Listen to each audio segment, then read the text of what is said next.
കള്ളക്കളികളാണ് കൂട്ടരെ ഇത് നടക്കുന്നത്. കാരണം അതാണ് ഞാൻ പറയുന്നത്. 2020 ഇതേപോലെ ഒരു തട്ടിപ്പ് മാമാങ്കം ഇവിടെ നടത്തിയിരുന്നു. അതിന്റെ പേര് അസന്റ് കേരള എന്നായിരുന്നു. നിങ്ങളുടെ കൈവിരൽ തുമ്പിൽ ഈ വിവരങ്ങളുണ്ട്. നിങ്ങൾക്ക് പോയി ഓൺലൈനിൽ സെർച്ച് ചെയ്യണം 2020 അസന്റ് കേരളയിൽ എന്തായിരുന്നു സംഭവിച്ചതെന്ന്. ഇതേപോലെ കേരളത്തെ കണ്ടാണ്ട് പുഷ്ടിപ്പെടുത്താനുള്ള സംഭവമായിരുന്നു. അന്നത്തെ ദേശാഭിമാനി ഒന്ന് നോക്കണം കേട്ടോ. ഇന്നത്തെ ഈ ദേശാഭിമാനിയെ കവച്ചു വെക്കുന്ന തലക്കെട്ടായിരുന്നു അന്നത്തെ ദേശാഭിമാനി കൊടുത്തത്. ഇതാ കേരളം ലോകത്തിന്റെ നെറുകയിലെത്തിയിരിക്കുന്നു. അസന്റ് കേരള. ലക്ഷ്യം എത്രയായിരുന്നു അറിയോ? 1 ലക്ഷം കോടി. 1 ലക്ഷം കോടി രൂപയാണത്രേ 2020 പിണറായി വിജയൻ സർക്കാരിന്റെ ഒന്നാം പിണറായി വിജയൻ സർക്കാർ നടത്തിയ ഇത്തരത്തിലുള്ള ആഗോള സംരംഭക തട്ടിപ്പ്. എത്ര വന്നു? ഒരു വൈറ്റ് പേപ്പർ ഇറക്കാൻ ധൈര്യമുണ്ടോ പിണറായി വിജയന്? ഒന്നാം പിണറായി സർക്കാരിന്റെ കാലത്ത് നിങ്ങൾ നടത്തിയ അസന്റ് കേരളയിൽ നിങ്ങൾ പറഞ്ഞല്ലോ 1 ലക്ഷം കോടി നിക്ഷേപം, 1 ലക്ഷം കോടി നിക്ഷേപം വരുമെന്ന്. ഈ 1 ലക്ഷം കോടി പോയിട്ട് എത്ര നിക്ഷേപം വന്നു വിജയ? പറയണം കേരളത്തോട്. അതില് 3500 കോടി മുടക്കാമെന്ന് പറഞ്ഞ ഒരാളെ എനിക്ക് ഓർമ്മ വരികയാണ്.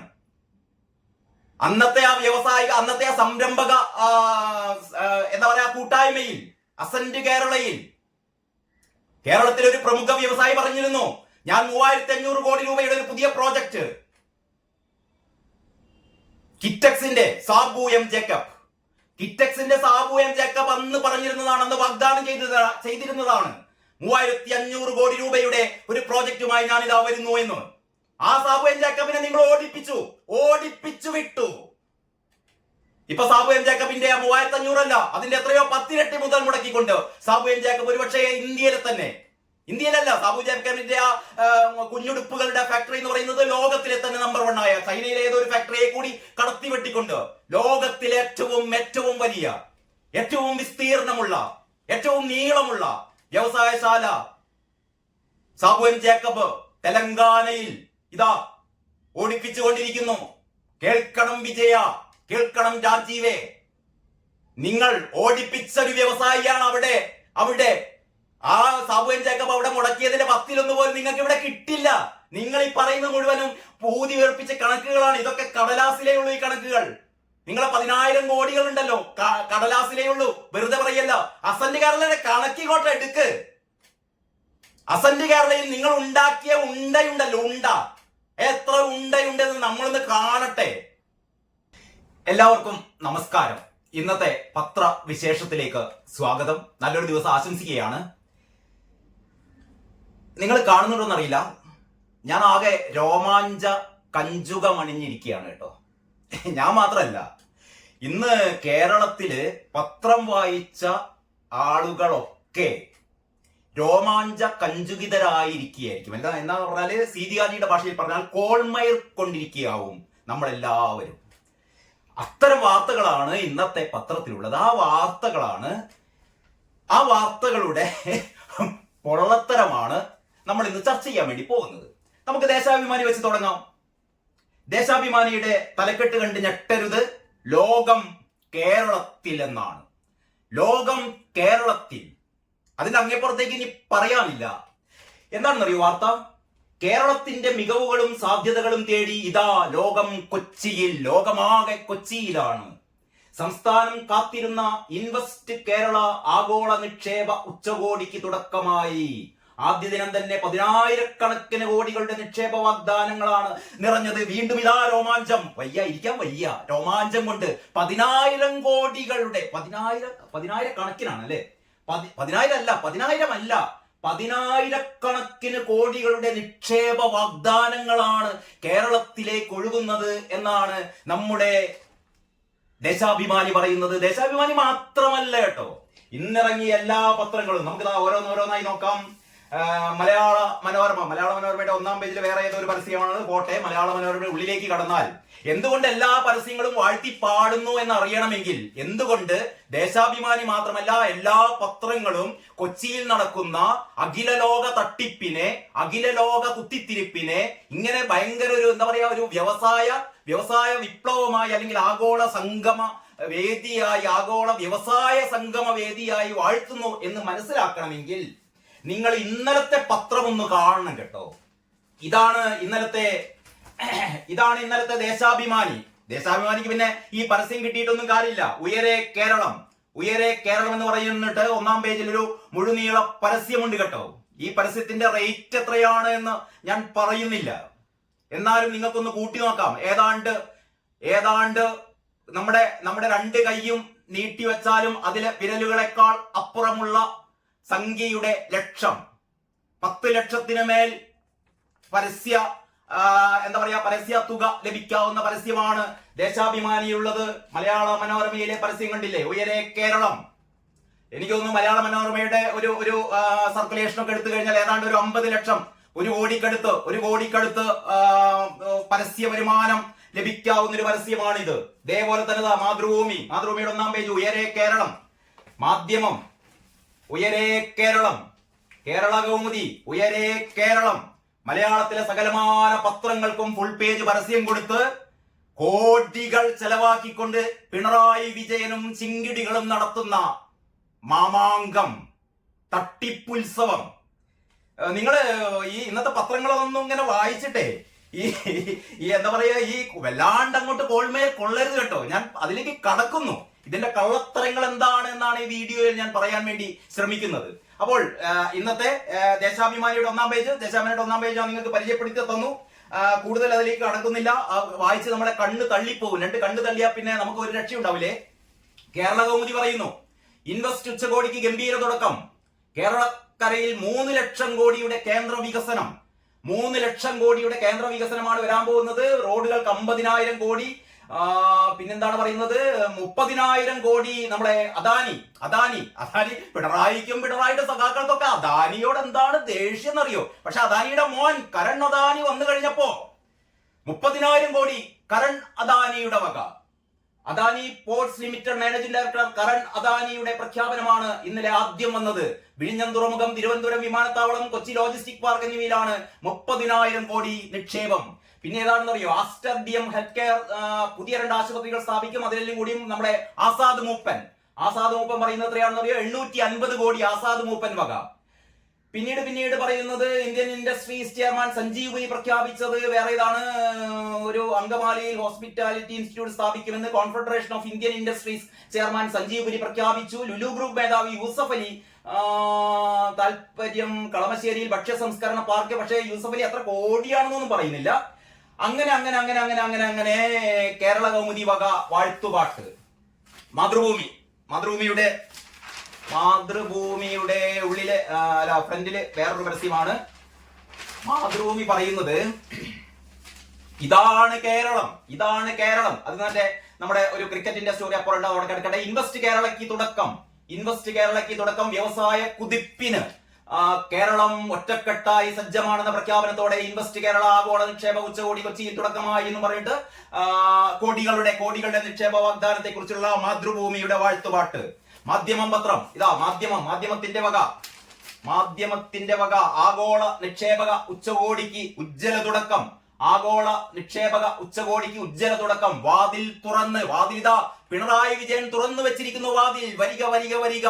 വ്യവസായം തുടങ്ങി മുടിയാൻ ലോകമെങ്ങുമുള്ള വ്യവസായികളെ ക്ഷണിക്കുകയാണ് പിണറായി വിജയൻ. വരൂ വന്ന് മുടിയൂ. ഞാൻ പറയാൻ കാരണം എന്താണെന്ന് അറിയോ, ഇന്നലെ പിണറായി വിജയൻ പറയാണ്, ഞങ്ങൾ ഇതാ വാതിലുകൾ മറക്കെ തുറന്നിട്ടിരിക്കുന്നു, ഒരു പ്രശ്നവുമില്ല, നിങ്ങൾ വന്നു കഴിഞ്ഞാൽ നിങ്ങൾക്കിവിടെ വ്യവസായം ചെയ്യാനുള്ള എല്ലാവിധ സൗകര്യങ്ങളും ഇവിടെയുണ്ട് എന്ന് പിണറായി വിജയൻ പറഞ്ഞ് അവസാനിപ്പിച്ചില്ല. അതിനു മുമ്പാണ് ഇന്ന് ഈ പത്രങ്ങളൊന്നും ആ വാർത്ത കൊടുത്തില്ല കേട്ടോ, ഞാൻ കണ്ടില്ല. അതായത് മലപ്പുറം ജില്ലയിലെ വണ്ടൂരിൽ ഒരു സംഭവം നടന്നു. നടന്നത് അവിടെ ഒരു പാവം വ്യാപാരി ഈ ആഗോള വ്യവസായ സംഗമത്തിലേക്ക് വന്ന് നിരന്നിരിക്കുന്നുണ്ടല്ലോ. 3000-ഓളം വിദേശ പ്രതിനിധികൾ നമ്മുടെ നാട്ടിലും അന്യ സംസ്ഥാനങ്ങളിലുമുള്ള പാവങ്ങൾ വന്ന് നിരന്നിരിക്കുകയാണ്. പിണറായി വിജയൻ എന്തോ മഹത്തായ കാര്യം ചെയ്യാൻ പോകുന്നു എന്ന് പറഞ്ഞിട്ട് വണ്ടൂരിലുള്ള, മലപ്പുറത്ത് വണ്ടൂരിലുള്ള ഒരു ടൈൽ കമ്പനിയല്ല കേട്ടോ, ടൈൽ വിതരണ കേന്ദ്രം, ടൈൽ വിൽപ്പന കേന്ദ്രം, ഒരു ടൈൽ വിൽപ്പന കേന്ദ്രം അടച്ചുപൂട്ടിയിരിക്കുന്നു. അതിന്റെ മുന്നിൽ ആ വ്യാപാരി ബോർഡ് തൂക്കിയിരിക്കുന്നു. അനധികൃതമായി കൂലി ചോദിച്ചുകൊണ്ട്, ഞങ്ങളെ ഭീഷണിപ്പെടുത്തിക്കൊണ്ട് വ്യവസായം തുടരാൻ സമ്മതിക്കാത്ത CITU-കാരോടുള്ള പ്രതിഷേധ സൂചകമായി ഞങ്ങൾ ഇതാ ഈ പ്രസ്ഥാനം നിർത്തിയിരിക്കുന്നു എന്നൊരു വ്യാപാരി ബോർഡ് വെച്ച കേരളം. ഈ പറഞ്ഞ നേരത്തെ ഞാൻ കാണിച്ച ഈ പത്രങ്ങളുണ്ടല്ലോ, കഴിഞ്ഞ ദിവസം ലക്ഷങ്ങളുടെ പരസ്യം വാങ്ങിയിട്ട് പിണറായിക്ക് വാഴ്ത്തുപാട്ട് പാടുന്ന പത്രങ്ങളൊന്നും ഈ വാർത്ത ഇന്നലെ എനിക്ക് തോന്നുന്നു ചില ചാനലുകളൊക്കെ ആ വാർത്ത കാണിച്ചു കേട്ടോ. വണ്ടൂരിലെ ആ ഒരു യുവ സംരംഭകരാണ് അദ്ദേഹം. തേങ്ങലടക്കാൻ പാടുപെട്ടുകൊണ്ട് അദ്ദേഹം പറയുകയാണ്, ഞാൻ എന്റെ വ്യവസായ സംരംഭം പൂട്ടുകയാണ്. ആരാ പൂട്ടിച്ചതെന്നറിയോ? സഖാക്കൾ, പിണറായി വിജയന്റെ സിംഗിടികളായ സഖാക്കൾ വ്യവസായശാല, കേരളത്തിലെ ഒരു വ്യവസായശാല പൂട്ടിക്കുമ്പോൾ പിണറായി വിജയൻ കൊച്ചിയിലിരുന്ന് പറയുകയാണ്, വരൂ വരൂ വരൂ വന്ന് മുടിയൂ എന്ന്. അങ്ങനെ ആഗോള വ്യവസായ സംഗമം. ഞാൻ എന്തുകൊണ്ട് ഇതിനെ കുറ്റപ്പെടുത്തുന്നു എന്നുള്ളത് വളരെ കൃത്യമായി ഞാൻ നിങ്ങളോട് പറയാൻ ആഗ്രഹിക്കുകയാണ്. അതിനു മുമ്പ് ഞാൻ ഒരു പത്രം കൂടി കാണിക്കാം. ഇതാ മലയാള മനോരമയുടെ ഉയരാൻ കേരളം എന്നാണ് പറയുന്നത്. ഉയരാൻ കേരളം നിക്ഷേപക ഉച്ചകോടി ആദ്യ ദിവസം 35,000 കോടി വാഗ്ദാനം. ആദ്യ ദിവസം വന്നത് എത്രയാണെന്ന് അറിയോ? 35,000 കോടി വാഗ്ദാനമാണ് അത്രേ. അതിൽ 30,000 കോടി വാഗ്ദാനം നൽകിയത് നമ്മുടെ സഖാക്കൾ എതിർക്കുന്ന, സഖാക്കൾ പുച്ഛിക്കുന്ന, മോദിയുടെ തോളിൽ കൈയിട്ട് നടക്കുന്ന മോദിയുടെ തോളിൽ കൈയിട്ട് നടക്കുന്ന നമ്മുടെ അദാനി എന്നൊക്കെ പറഞ്ഞിട്ട് അദാനിയെ ആക്ഷേപിച്ചുകൊണ്ടിരിക്കുന്ന സഖാക്കൾ, അദാനിയുടെ മോനാണ് 35,000 കോടിയിൽ 30,000 കോടിയും മുടക്കാമെന്ന് പറഞ്ഞിരിക്കുന്നത്. പിന്നീട് ഞാൻ നേരത്തെ മാതൃഭൂമിയിൽ പറഞ്ഞു ബാക്കിയുള്ള കാര്യങ്ങൾ. അപ്പോൾ ഇതിലെ മനോരമ കൊടുത്തിരിക്കുന്ന വാർത്ത ഇങ്ങനെയാണ് കേട്ടോ. കേരളം നിക്ഷേപകരുടെ സ്വന്തം നാടാക്കുക എന്ന ലക്ഷ്യത്തോടെ സംസ്ഥാന സർക്കാർ സംഘടിപ്പിക്കുന്ന ഇൻവെസ്റ്റ് കേരള ആഗോള നിക്ഷേപക ഉച്ചകോടിയുടെ ആദ്യ ദിനം പ്രഖ്യാപിക്കപ്പെട്ടത് 35,000 കോടിയോളം രൂപയുടെ നിക്ഷേപ വാഗ്ദാനം. ദേശാഭിമാനി വാഴ്ത്തുപാട്ട് പാടിയതുപോലെ തന്നെ ആരും പാടുകയാണ്, മനോരമയും പാടുകയാണ്, മറ്റെല്ലാ പത്രങ്ങളും വാഴ്ത്തുപാട്ട് പാടുകയാണ്. കേരളത്തിൽ വ്യവസായങ്ങൾ ആരംഭിക്കുന്ന നിക്ഷേപകർക്ക് ഒരു തടസ്സവും നേരിടേണ്ടി വരില്ലെന്ന് ഉച്ചകോടി ഉദ്ഘാടനം ചെയ്ത മുഖ്യമന്ത്രി പിണറായി വിജയൻ ഉറപ്പ് നൽകി. ആ ഉറപ്പ് നൽകി വായടയ്ക്കുന്നതിന് മുമ്പാണ് പിണറായി വിജയന്റെ സ്വന്തം സഖാക്കൾ, CITU സഖാക്കൾ, അന്തംഗമ്മികൾ മലപ്പുറം ജില്ലയിൽ വണ്ടൂരിൽ ഒരു വ്യവസായശാല പൂട്ടിപ്പിച്ചത്. എന്ന് പറഞ്ഞാൽ കേരളം നന്നാവാൻ ഞങ്ങൾ സമ്മതിക്കില്ല.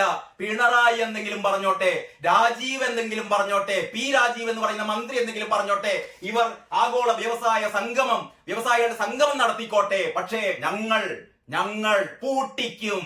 അത് ഞങ്ങളുടെ ശീലമാണ്, കൊടികുത്തി പൂട്ടിക്കും ഞങ്ങൾ എന്ന് ഈ സഖാക്കന്മാർ ഇന്നലെ ഈ ഉച്ചകോടി ഈ തരത്തിലുള്ള വ്യവസായ സംഗമത്തിന്റെ, ആഗോള വ്യവസായ സംരംഭക സംഗമത്തിന്റെ ഉദ്ഘാടനത്തിനിടയിൽ പോലും അവരത് തെളിയിച്ചു. അതാണ് വണ്ടൂരിൽ കണ്ടത്. വെറുതെ പറയുകയല്ല. പത്രത്തിലൊന്നും കണ്ടില്ലെങ്കിലും നിങ്ങൾക്ക് ഓൺലൈനില് ഇന്നലത്തെ മിക്കവാറും മലയാളത്തിലെ എല്ലാ ചാനലുകളും നിങ്ങളൊന്ന് പരിശോധിച്ചു കഴിഞ്ഞാൽ യൂട്യൂബിൽ ഇവയുടെ ലൈവ് വീഡിയോ നിങ്ങൾക്ക് ദൃശ്യമാണ്. ആ വ്യാപാരി മനം നൊന്ത് പറയുന്ന ആ കഥകൾ നിങ്ങൾക്ക് കേൾക്കാം. അപ്പോ നിങ്ങൾ വിചാരിക്കുന്നത് എന്താണ്? ഈ കോടികളുടെ വ്യവസായം കേരളത്തിലേക്ക് വരാൻ വേണ്ടി പോകുമ്പോൾ ഞാൻ എന്തിനാണ് ഇങ്ങനെ രോഷം കൊള്ളുന്നത് എന്ന് വിചാരിക്കുന്ന പല ആൾക്കാരുണ്ടാവും കേട്ടോ. ഞാൻ രോഷം കൊള്ളാൻ കാരണം ഞാൻ മാത്രമല്ല, നിങ്ങൾക്കും രോഷം കൊള്ളാം. കാരണം ഇത് ഭൂലോക തട്ടിപ്പാണ് എന്ന് നമ്മൾ അറിയുമ്പോൾ നമുക്ക് രോഷം വരും. ഇത് ഭൂഗോള തട്ടിപ്പാണ് എന്ന് ഞാൻ ഈ പറഞ്ഞ ഒരു പത്രങ്ങളും നമ്മളോട് പറയില്ല. കാരണം ഇവർ പരസ്യം വാങ്ങിയതുകൊണ്ട് അത് പറയില്ല. പക്ഷെ നിങ്ങൾ ആലോചിക്കണം, വേറെ ഇതുപോലുള്ള ചില ആഗോള സംരംഭക തട്ടിപ്പുകൾ കേരളത്തിൽ നടന്നിരുന്നു കൂട്ടരെ. അറിയോ നിങ്ങൾക്ക്? അസന്റ് കേരള, TV ചന്ദ്രന്റെ സിനിമ ഞാൻ പലപ്പോഴും പറയാറുണ്ട്, ഓർമ്മകൾ ഉണ്ടായിരിക്കണം. 2020 അസന്റ് കേരള എന്ന് പറഞ്ഞൊരു ഇതേപോലുള്ള ഒരു സംരംഭക മാമാങ്കം കേരളത്തിൽ നടത്തിയിരുന്നു. ഇതേ പിണറായി വിജയൻ ഒന്നാം പിണറായി സർക്കാരിന്റെ കാലാവധി അവസാനിക്കാൻ 1.25 വർഷം ബാക്കിയുള്ളപ്പോൾ ഇതാ ഇപ്പോഴും അങ്ങനെയാണ്. രണ്ടാം പിണറായി സർക്കാരിന്റെ ഭരണം അവസാനിക്കാൻ ഏതാണ്ട് 1.5 വർഷം ബാക്കി കിടക്കുമ്പോഴാണ് ഈ വ്യാവസായിക അല്ലെങ്കിൽ ഈ ആഗോള സംരംഭം നടത്തിക്കൊണ്ടിരിക്കുന്നത്. ഇവരുടെ ലക്ഷ്യം ഒന്നേയുള്ളൂ, കേരളത്തെ നന്നാക്കുക, ഇവിടെ തൊഴിൽ കൊണ്ടുവരിക, കേരളത്തെ അഭിവൃദ്ധിപ്പെടുത്തുക എന്നുള്ളതൊന്നുമല്ല. ഇതിനൊരൊറ്റ ലക്ഷ്യം മാത്രമേ ഉള്ളൂ. 2026 തിരഞ്ഞെടുപ്പിൽ പ്രചരണായുധമാക്കണം.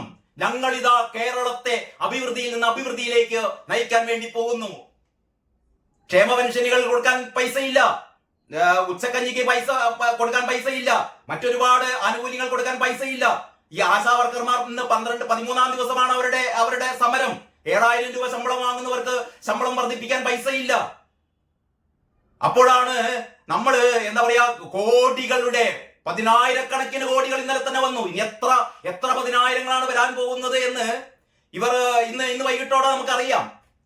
ഇതൊക്കെ ചേർത്ത് വെച്ചുകൊണ്ട് ഇവർ അടുത്ത 2026 അടുത്ത വർഷം നിയമസഭാ തെരഞ്ഞെടുപ്പിന് പ്രചരണമായി കൊണ്ട് നടക്കാൻ പിണറായി ഒരുക്കുന്ന കള്ളക്കളികളാണ് കൂട്ടരെ ഇത് നടക്കുന്നത്. കാരണം അതാണ് ഞാൻ പറയുന്നത്, 2020-ലും ഇതേപോലെ ഒരു തട്ടിപ്പ് മാമാങ്കം ഇവിടെ നടത്തിയിരുന്നു. അതിന്റെ പേര് അസന്റ് കേരള എന്നായിരുന്നു. നിങ്ങളുടെ കൈവിരൽത്തുമ്പിൽ ഈ വിവരങ്ങളുണ്ട്. നിങ്ങൾക്ക് പോയി ഓൺലൈനിൽ സെർച്ച് ചെയ്യണം 2020-ലെ അസന്റ് കേരളയിൽ എന്തായിരുന്നു സംഭവിച്ചതെന്ന്. ഇതേപോലെ കേരളത്തെ കണ്ടാണ്ട് പുഷ്ടിപ്പെടുത്താനുള്ള സംഭവമായിരുന്നു. അന്നത്തെ ദേശാഭിമാനി ഒന്ന് നോക്കണം കേട്ടോ. ഇന്നത്തെ ദേശാഭിമാനിയല്ല എനിക്ക് തോന്നുന്നത്. ഞാനതിന്റെ PDF കാണിക്കണം വിചാരിച്ചു, പക്ഷെ എനിക്ക് കിട്ടിയില്ല. ഇന്നത്തെ ഈ ദേശാഭിമാനിയെ കവച്ചു വെക്കുന്ന തലക്കെട്ടായിരുന്നു അന്നത്തെ ദേശാഭിമാനി കൊടുത്തത്. ഇതാ കേരളം ലോകത്തിന്റെ നെറുകയിലെത്തിയിരിക്കുന്നു. അസന്റ് കേരള. ലക്ഷ്യം എത്രയായിരുന്നു അറിയോ? 1,00,000 കോടി. 1,00,000 കോടി രൂപയാണത്രേ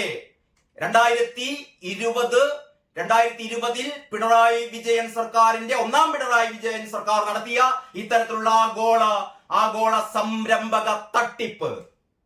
എത്ര വന്നു? ഒരു വൈറ്റ് പേപ്പർ ഇറക്കാൻ ധൈര്യമുണ്ടോ പിണറായി വിജയന്? ഒന്നാം പിണറായി സർക്കാരിന്റെ കാലത്ത് നിങ്ങൾ നടത്തിയ അസന്റ് കേരളയിൽ നിങ്ങൾ പറഞ്ഞല്ലോ 1,00,000 കോടി നിക്ഷേപം, 1,00,000 കോടി നിക്ഷേപം വരുമെന്ന്. ഈ 1,00,000 കോടി പോയിട്ട് എത്ര നിക്ഷേപം വന്നു വിജയ? പറയണം കേരളത്തോട്. അതില് 3,500 കോടി മുടക്കാമെന്ന് പറഞ്ഞ ഒരാളെ എനിക്ക് ഓർമ്മ വരികയാണ്. അന്നത്തെ ആ സംരംഭക എന്താ പറയാ കൂട്ടായ്മയിൽ അസന്റ് കേരളയിൽ കേരളത്തിലെ ഒരു പ്രമുഖ വ്യവസായി പറഞ്ഞിരുന്നു, ഞാൻ 3,500 കോടി രൂപയുടെ ഒരു പുതിയ പ്രോജക്റ്റ്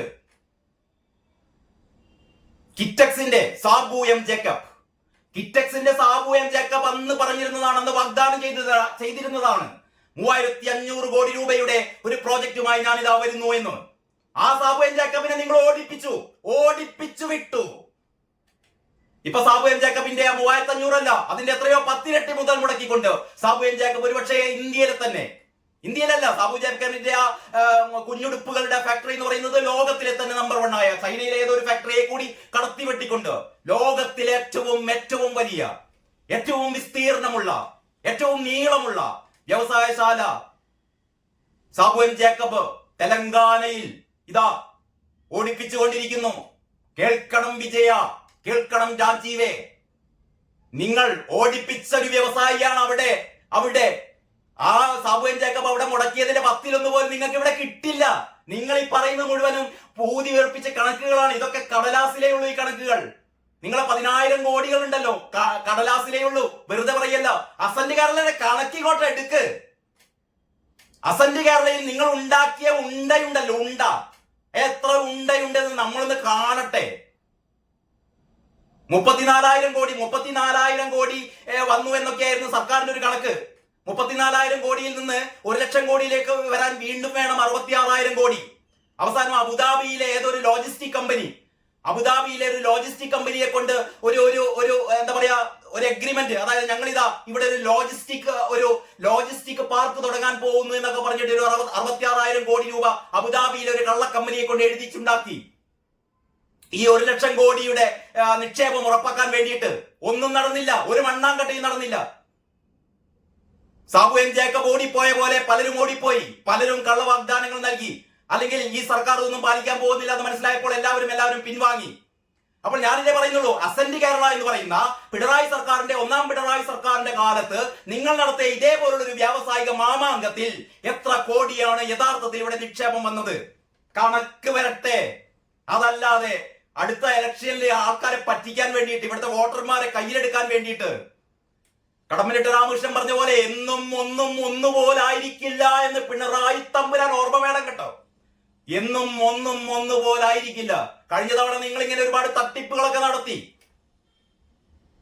അവസാനം കിറ്റ് വരെ കൊടുത്ത് തട്ടിപ്പ് നടത്തി. ഒരു പ്രാവശ്യം ചക്ക വീണ് ഒരു പ്രാവശ്യം മുയൽ ചത്താൽ എല്ലാ പ്രാവശ്യവും ചക്ക വീഴുകയില്ല, എല്ലാ പ്രാവശ്യവും ചക്ക വീഴുമ്പോൾ താഴെ മുയൽ ഉണ്ടാവുകയുമില്ല, എല്ലാ പ്രാവശ്യവും ചക്ക വീഴുമ്പോൾ തലയിൽ വീണാലും മുയലുകൾ ചാവുകയുമില്ല എന്ന് പിണറായി വിജയനും പി രാജീവും മനസ്സിലാക്കുന്നത് നല്ലതാണ്. അപ്പൊ ഞാൻ പറഞ്ഞുകൊണ്ട് വരുന്നത് എസന്റ് കേരള മാത്രമല്ല കേട്ടോ. ഇവിടെ വി ഡി സതീശൻ, ഇന്നലെ എനിക്ക് ഏറ്റവും കൗതുകകരമായി തോന്നി എന്താണെന്നറിയോ, ആ സംഗമവേദിയിൽ വി ഡി സതീശന്റെ ഒരു പ്രസംഗം ഉണ്ടായിരുന്നു.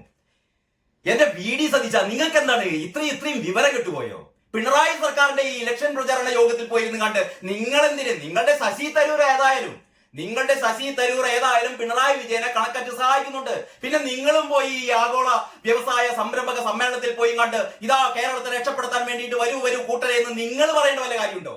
നിങ്ങൾ യഥാർത്ഥത്തിൽ ചെയ്യേണ്ടിയിരുന്നത്, ഈ വ്യവസായ സംഗമം ഇവിടെ നടക്കുമ്പോ നിങ്ങൾ ചെയ്യേണ്ടിയിരുന്നത് ഇതിനു മുമ്പത്തെ ഇതേപോലുള്ള മാമാങ്കത്തിൽ എന്തൊക്കെ വാഗ്ദാനങ്ങൾ വന്നു, അതിൽ എത്ര ഇവിടെ നടപ്പാക്കി, എത്ര നടപ്പാക്കിയില്ല, എങ്ങനെയൊക്കെ കേരളത്തിലെ ജനതയെ വഞ്ചിച്ചു എന്നായിരുന്നു നിങ്ങൾ ഇവിടെ ഒരു പരിശോധന നടത്തേണ്ടിയിരുന്നത് കേട്ടോ. അതല്ല നിങ്ങളോടെ പോയി പിണറായിക്ക് വാഴ്ത്തുപാട്ട് പാടുകയായിരുന്നില്ല നിങ്ങൾ ചെയ്യേണ്ടിയിരുന്നത്. ഇനി പോട്ടെ, ഇനി നമുക്ക് വി ഡി സതീശിനെ അധികം മിണ്ടാൻ യോഗ്യതയൊന്നുമില്ല കേട്ടോ. ഞാൻ അതിലേക്കാണ് വരുന്നത്. 2020 കാര്യം ഞാൻ പറഞ്ഞു. 2012 എടുക്കാം, നമുക്ക് കുറച്ചുകൂടി മുമ്പോട്ട് പോകാം. 2012 ഇവിടെ വേറൊരു നിക്ഷേപക സംഗമം നടന്നിരുന്നു. അതിന്റെ പേര് എമർജിംഗ് കേരള എന്നായിരുന്നു. ഓർമ്മയുണ്ടോ കോൺഗ്രസ്സുകാരാ? എമർജിംഗ് കേരള. ഉമ്മൻചാണ്ടി ആയിരുന്നു മുഖ്യമന്ത്രി. പി കെ കുഞ്ഞാലിക്കുട്ടി വ്യവസായ മന്ത്രി. എമർജിംഗ് കേരള ഉദ്ഘാടനം ചെയ്തത് ഡോക്ടർ മൻമോഹൻ സിംഗ് ആയിരുന്നു. ഇന്ത്യയുടെ പ്രധാനമന്ത്രി ഡോക്ടർ മൻമോഹൻ സിംഗ് ഉദ്ഘാടനം ചെയ്ത എമർജിംഗ് കേരള അതും ഇതുപോലെ തട്ടിപ്പായിരുന്നു. ഒരു മണ്ണാങ്കട്ടയും ഇവിടെ വന്നില്ല. എത്രയാ? 50,000 കോടിയിട്ടായിരുന്നു ലക്ഷ്യമിട്ടത്. 50,000 കോടി പോയിട്ട് 5,000 കോടിയുടെ നിക്ഷേപം പോലും വന്നില്ല എമർജിംഗ് കേരളയിൽ. പോട്ടെ, നമുക്ക് വീണ്ടും പിന്നോട്ട് പോകാം. 2012 എമർജിംഗ് കേരള ഒക്കെ കഴിഞ്ഞിട്ട് 2003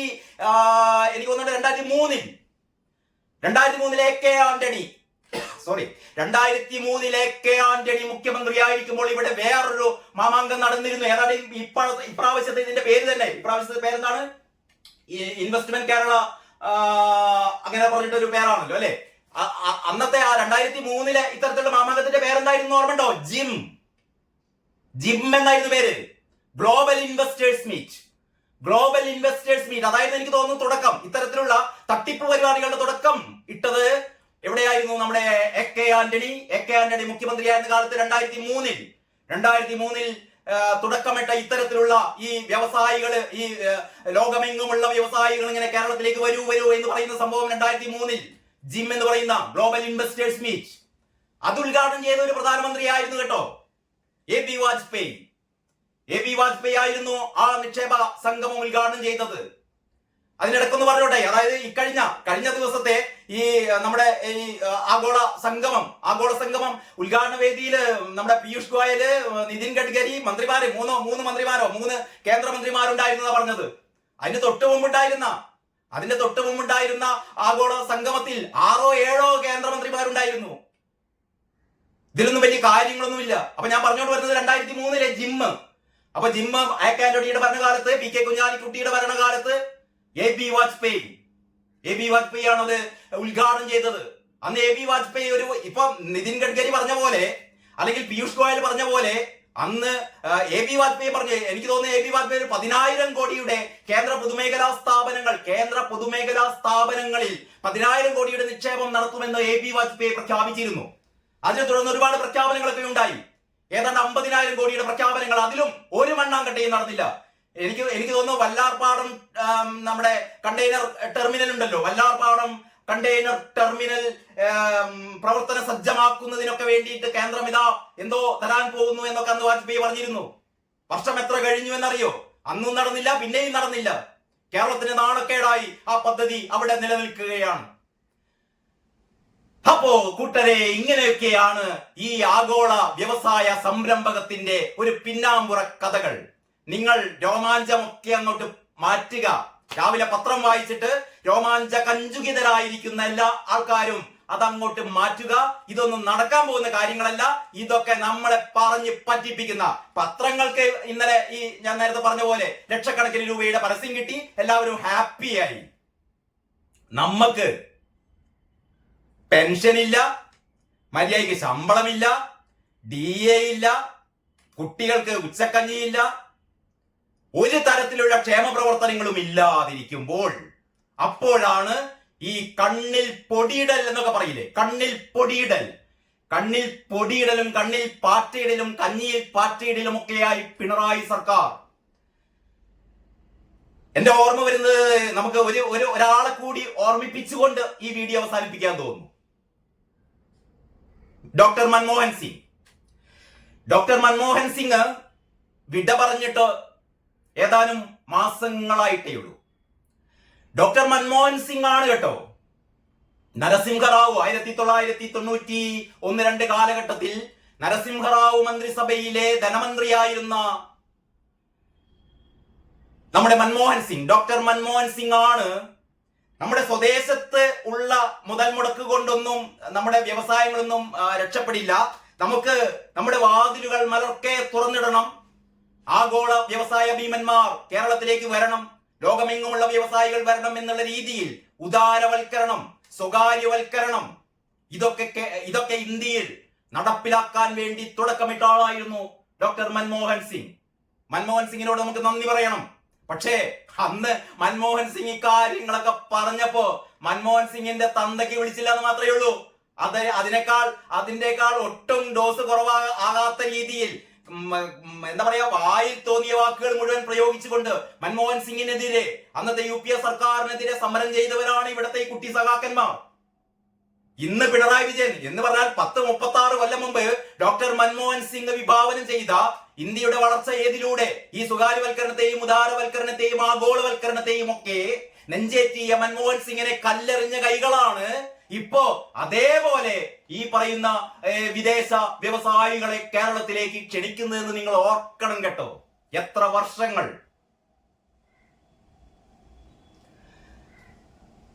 അങ്ങനെ മൻമോഹൻ സിംഗിനെയും ഓർത്തുപോയി എന്ന് മാത്രമേ ഉള്ളൂ.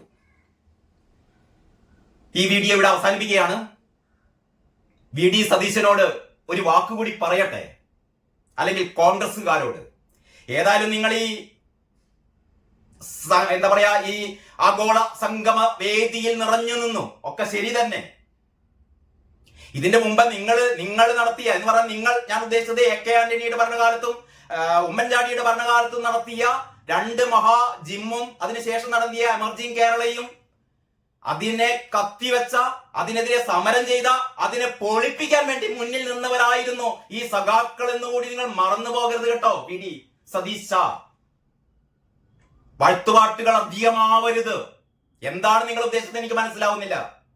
ഏതാണ്ട് ഒരു കാര്യം ഉറപ്പായി 2026 നടക്കുന്ന നിയമസഭാ തെരഞ്ഞെടുപ്പിൽ വലിയ അനിഷ്ട സംഭവങ്ങളൊന്നും ഉണ്ടായില്ലെങ്കിൽ ഇവിടുത്തെ കോൺഗ്രസുകാരന് കെട്ടിവെച്ച കാശ് നഷ്ടമാവാൻ പോകുകയാണ്. അതാണ് ശശി തരൂർ തുടക്കമിട്ടത്. അതാണ് VD സതീശനിലൂടെ ഇപ്പൊ നമ്മൾ കാണുന്നത്. അതാണ് P രാജീവും പിണറായി വിജയനും മുതലെടുത്തുകൊണ്ടിരിക്കുന്നത്. പക്ഷേ BJP-ക്കാരുണ്ടല്ലോ, RSS-കാരുണ്ടല്ലോ, അവരുടെ പ്രവർത്തനം ഹരിയാനയിൽ നമ്മൾ കണ്ടതാണ്, മഹാരാഷ്ട്രയിൽ കണ്ടതാണ്. ഗുജറാത്തിൽ കണ്ടതാണ്, ഡൽഹിയിൽ കണ്ടതാണ്. കേരളത്തിൽ കാണാതെ പോകരുത് എന്ന് മാത്രം ഓർമ്മിപ്പിച്ചുകൊണ്ട് ഞാൻ ഈ വീഡിയോ ഇവിടെ അവസാനിപ്പിക്കുന്നു. നന്ദി, നമസ്കാരം.